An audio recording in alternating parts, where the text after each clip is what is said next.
mess around. Again, if you follow Jeff, you know that he loves Modern and does very well at Modern.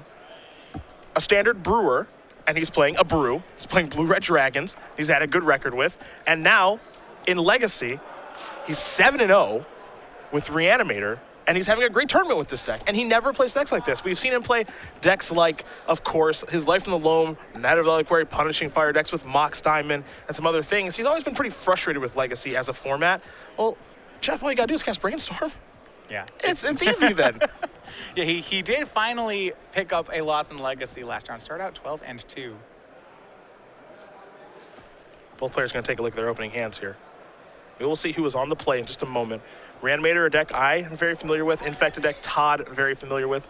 So this should be interesting as we are underway right away. Jeff found a hand that looks to be pretty good. He's going to search up an Underground Sea, I imagine. Yeah, and the math behind this one is very simple. The winner of this is in the top 8, and the loser of this is out. There you go. We have one other match, our backup one. That's Jacob Wilson versus Christian Calcano playing a similar match. Oh, I hope we have the opportunity to jump over there. Jeff going to play a careful study here. That's going to resolve. So 2 cards will have to go to the graveyard. You ever watch Reanimator in action? It's all about putting a big creature into the graveyard and then bringing it back. Jeff's weapons of choice here, 3 copies of Gristlebrand, an Iona Shield of Emeria, a Tidespout Tyrant, an Elish Norn, and a Grave Titan. Looks like Grave Titan's in the graveyard right now.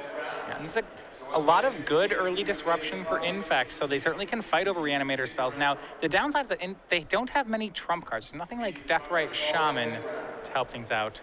And you oftentimes need them. If you look at this, this is one of those near unbeatable hands out of Reanimator. It's got the creature in the graveyard. He has Reanimate, plus Force of Will, plus Daze. He's missing the blue card to go with Force of Will, but it's just about perfect. Yep.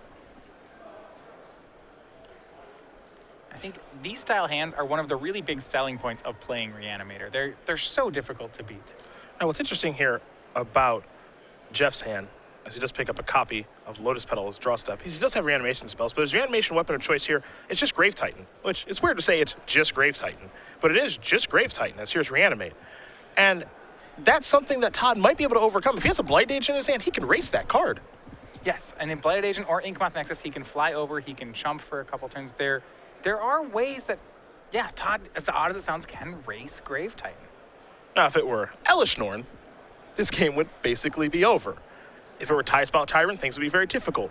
Game might end if it was Iona. Game may end if it's Gristlebrand, but it's not. It's the one of Grave Titan, and this is a card that Anderson will be able to overcome given the right draw. It looks like he does have a Blighted Agent in his hand, so the race is certainly on right now. And Grave Titan, well, it can kill you pretty quick.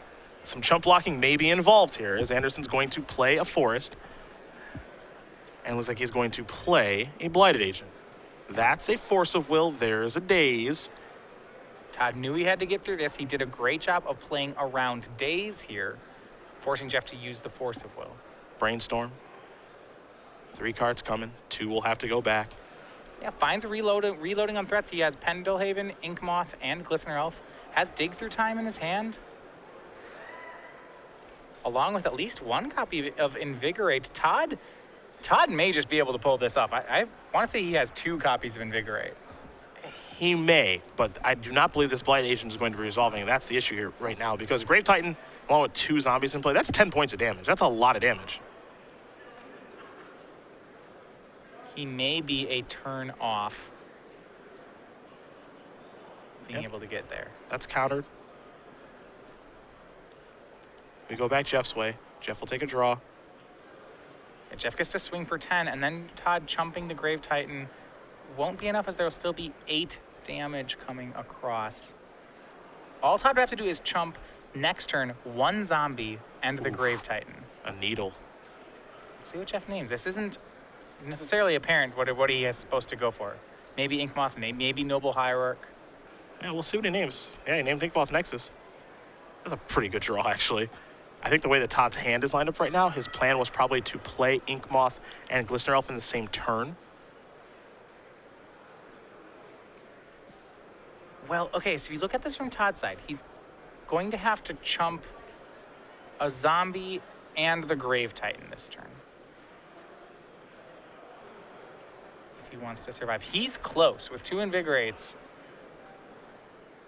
Had that Blighted Agent resolved, which Todd knew it wouldn't, he would have had a shot.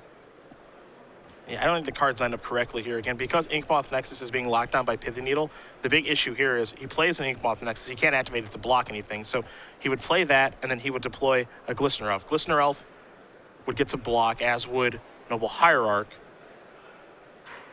Without the Pithing Needle, he could play Glistener Elf, play Inkmoth Nexus, chump a Grave Titan, chump a Zombie, untap, draw that Pendelhaven that's on top of his deck, activate Inkmoth, Pendelhaven it, invigorate it twice, and 10 Jeff. Yep. It would have been perfect. That needle is actually a perfect draw. It's borderline perfect. Wow. And it's just a one-up in Jeff's deck. Kind of a Miser's Pithing Needle hanging out there. And now Todd can't even deploy the Inkmoth Nexus, as you can see. He has to go with the Wooded Foothills, yeah, which well, he really really a can't point. sacrifice. Yeah, he can't sack the Wooded Foothills. If he does, then he has to block another zombie. Uh-huh.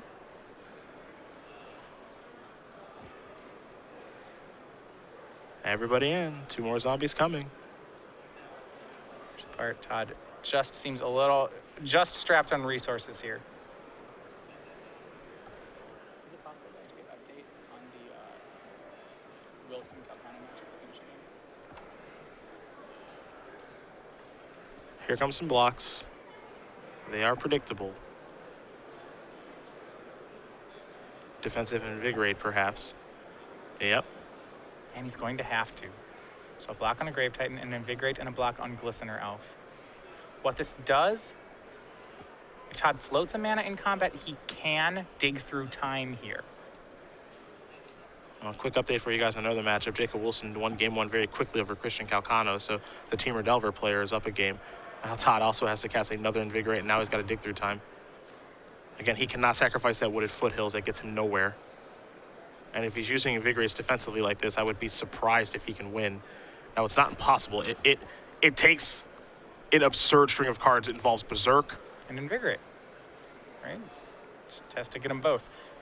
Well, he has 2 block. The thing is, Jeff has 2 blockers back because of the zombies. Oh, wow. So it would take an absurd string of cards for Todd to win. You're right. So, yeah. And, you know, Jacob Wilson getting game 1 over Calcano, I want to just stress how impressive this is. Jacob Wilson is 7-0 with Teamer Delver. He's playing against a very competent pilot in Christian Calcano. He's playing what is arguably Teamer Delver's worst matchup, which is Sultai Delver. If Todd draws Berserk, he wins the game. Taxiing Probe. Yeah, he has the remaining 2 Invigorates, and it's Stifle. Oh, my God. He had a shot. I don't think he hit it, but he had. No, he actually had a shot to win. A shot to oh, win my there. God. I can't believe he actually had a shot to win. That's insane. All I can do is shake his head. Man, if that hits. I mean, he had his remain. Yeah, he was on a 2-outer there. If he draws Berserk off of that Gataxian Probe, he's able to attack, double invigorate his creature, makes it a 9/9. Berserker makes it an 18/18 Trampler, and trample over for more than enough. Wow. Oh, talk about playing your outs. Either way, Jeff Hoogland's going to win at game number 1 here over Todd Anderson. Reanimator up a game over Infect, and it wasn't one of the best reanimation threats. It was a Grave Titan, which was simply fast enough. We'll take a look at the sideboards here. We will start with Todd. He's got 2 blue Elemental Blasts, a Ley Line of Sanctity, 2 Submerge, 2 Grafdigger's Cage, a Sylvan Library, 2 Crows and Grip, and a Flusterstorm. And then some one-ofs in Force of Will, Crop Rotation, Bojuka Bog, and Caracas. Some good options here. Yeah, he has some tools available. So remember, he has that Crop Rotation. So by boarding in some of these one-of lands, he actually gets a lot more games. So he has Bojuka Bog to hit the graveyard. He has Caracas to bounce the permanents. That's pretty important here. The extra Crop Rotation to find both of them, on top of 2 copies of Grafdigger's Cage. Also has a Flusterstorm, and that should be good enough here as well. 1 Coffin Purge, 1 Sphinx of the Steel Wind, 2 Pith Needle, 2 Thoughtseize, a Flusterstorm, 2 copies of City of Traders, 4 Show and Tells, and 2 Echoing Truths here for Jeff. Not much on Jeff's side. He can go for the Show and Tell package if he's worried about Graveyard Hate. Now, Infect typically does not pack a ton of Graveyard Hate, but he may go for the Show and Tell anyway. Outside of that, it's his game 1 deck. He's hoping to have more draws like that. Turn 1 Careful, a turn 2 Monster with Force of Will Days backup. If Jeff can do that in any of these next 2 games, it's going to be hard for Todd to answer. These players are going to shuffle up here for game number 2. Game number 1 was a fast one, but it was a lot of fun to watch. I expect more of the same for the next one. When we talk about our invitational and what the players are playing for, this is the last round of the Swiss. 6 players are in. We got to figure out the other 2. But first place tomorrow, we're going to duke it out for $10,000, 35 Open Series points, likeness on a card, and punch a ticket to the Star City Games Players Championship. Remember, these players, top 8 is on the line. If you look at that, that is at least 5 open points. Loser this likely to be in the 9 through 16th bracket, whereas the sky is the limit for the winners here. Huge prizes here. Yeah, I mean, either way, $2,000 the min that you're walking out of here with. So it's a good weekend for these guys. But we know for the Players' Championship, Brad Nelson, good to go. He won last year. Jim Davis, he won season 1 as far as points are concerned. All that traveling paid off for Jim. He finally won his Open Series event in Indianapolis. He got 2nd place in Houston, grinded through IQ, so he can go back to the Players' Championship. And somebody else is going to go December 19th and the 20th to Roanoke, Virginia at the Star City Game Center. 16 competitors, $50,000 on the line. Don't know who it's going to be. But taking a look at the top 8, when you've got Michael Braverman, Reed Duke, Joe Bass, Ross Merriam, Jason Coleman, Chris Anderson, and one of these 2 players, and Jeff Hoogland and Todd Anderson, it's going to be a fun day tomorrow. Yeah, well, it's pretty interesting. If you watch that first game, and you were to ask Jeff Hoogland to summarize the game, it'd probably be something simple of, well, yeah, you know, I had the Grave Titan, I discarded it, I made it, swung a couple times, pretty straightforward. And I don't know if from Jeff's side he realizes at just how many turns in that game he was real close to dead. The real story there is I peeled Pithing Needle. That's the real story. Just like you didn't even see an Ink Moth come down on it. Like maybe you're like, yeah, I named Ink Moth because it's a good card. Because what else to name? Yep. Not realizing that just, you know, first of all, if you don't have the needle, you die. That Todd has some draws that if you just don't realize how close that was. Maybe you do when you see Todd start to cast multiple Invigorates defensively.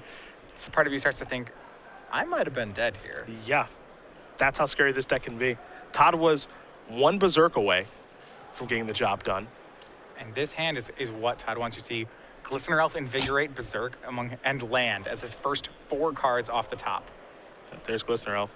So I hear that's good. It's a good start. It's a good start. I mean, if the next 2 cards are Force of Will blue card, I mean, then all right. Well, Jeff has Force of Will removing Force of Will. Does Todd have a way to fight back? Maybe something like a Daze. I mean, Todd went for a turn 1 Glistener Elf as opposed to a turn 1 Noble Hierarch. Traditionally, the Noble Hierarch is the better 1-drop in this deck just because of how good of a hand he had. Oh, yeah. I mean, he had a turn 2 kill rolled up. Did not have a second land, but now he does. It's Spell Pierce and Glistener Elf. He could go for the Elf. He could go for the Noble Hierarch. So in a more controlling matchup, he might go for the Noble Hierarch so that he can have Spell Pierce for this Blighted Agent. But in this situation, his hand's just too good.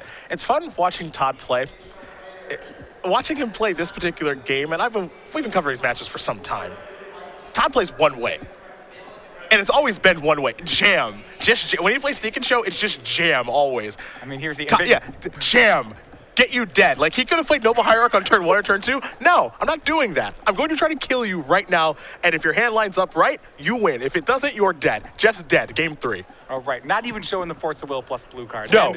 And it's, you know, one good turn deserves another. It's like, all right, well, you had a turn 2 Grave Titan, I'd have a turn 2 kill you. Let's play a third game. Yeah, and it's completely reasonable to say, okay, you know what? I'm going to start with Noble Hierarch, get a little acceleration on the table, so that if I draw a Spell Pierce, I can play Glistener Elf and Spell Pierce something. No. This is Todd Anderson. This is Roll Tide. This is Alabama man.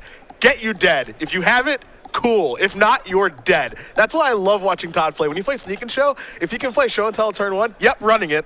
Go for it. Yeah. Just going for it. If you have it, cool. If you don't, you're dead. And that's what you just do with Infect.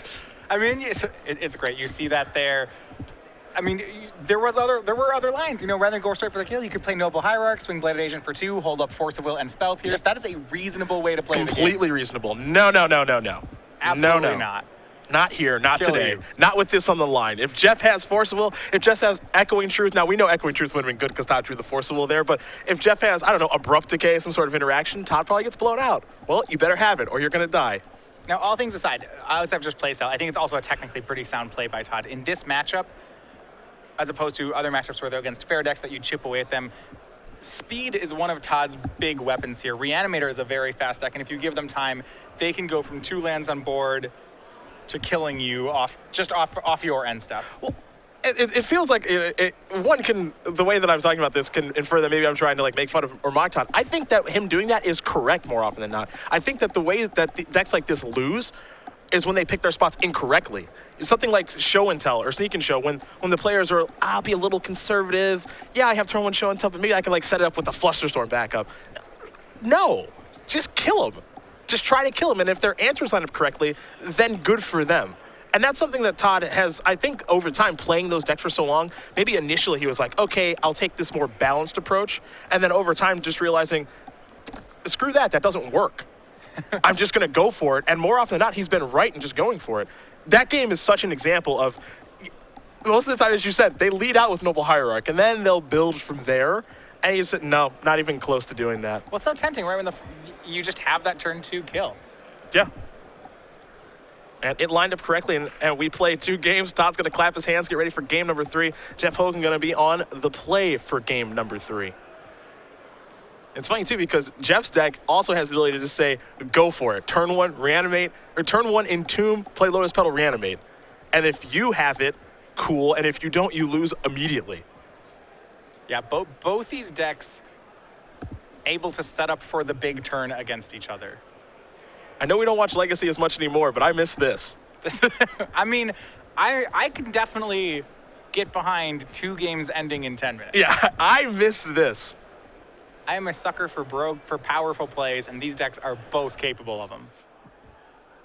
Jeff going to take a look at his opener. Going to give it a long look. You can see he's got at least an Underground Sea over there. Not sure the rest of the content at this point does feel a little bit land heavy.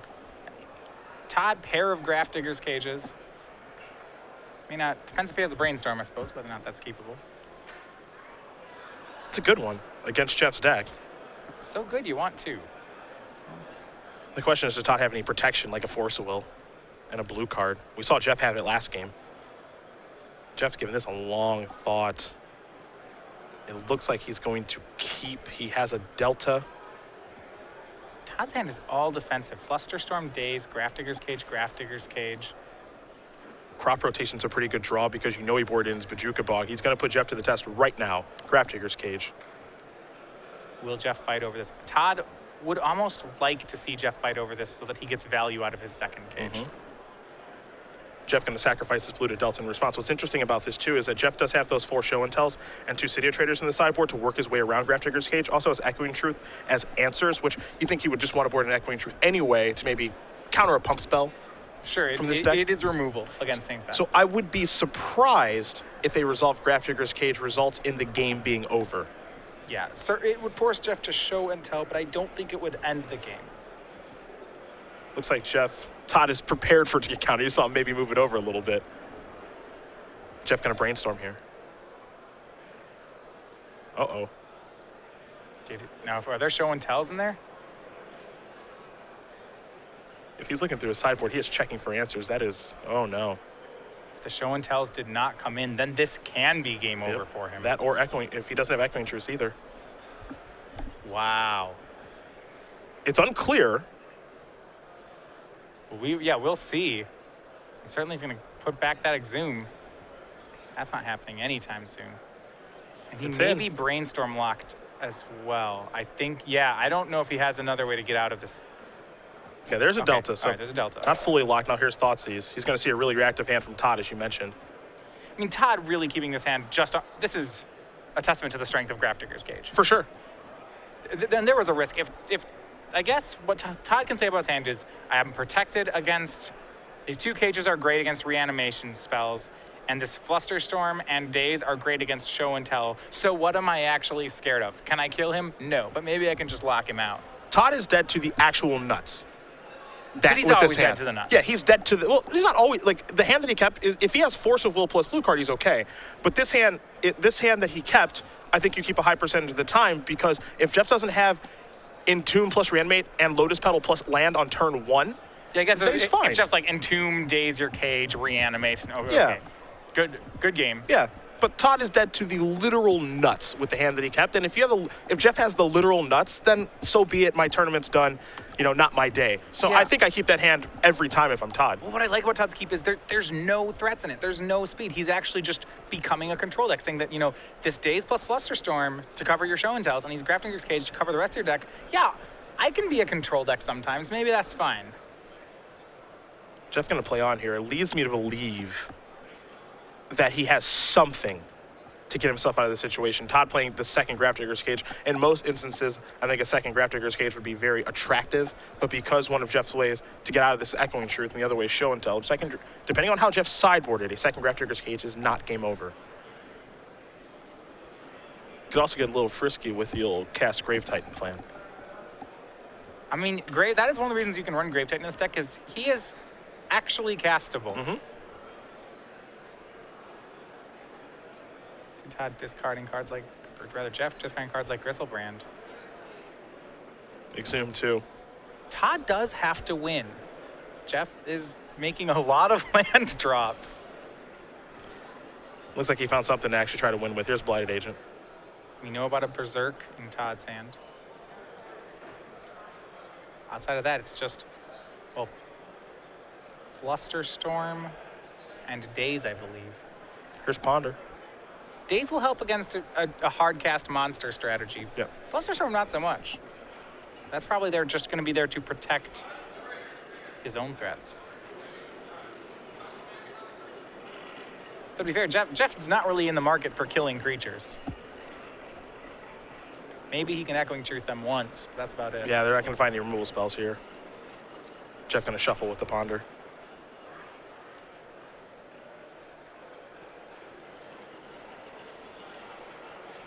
So Mystery card going to come here.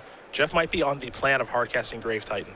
Again, when we saw Grafdigger's Cage at cast and Jeff immediately reached for his sideboard, it's a little scary. Oh, yeah. Leads you to believe that he was not expecting a card like Grafdigger's Cage from Todd's deck. There's an Oh Boy.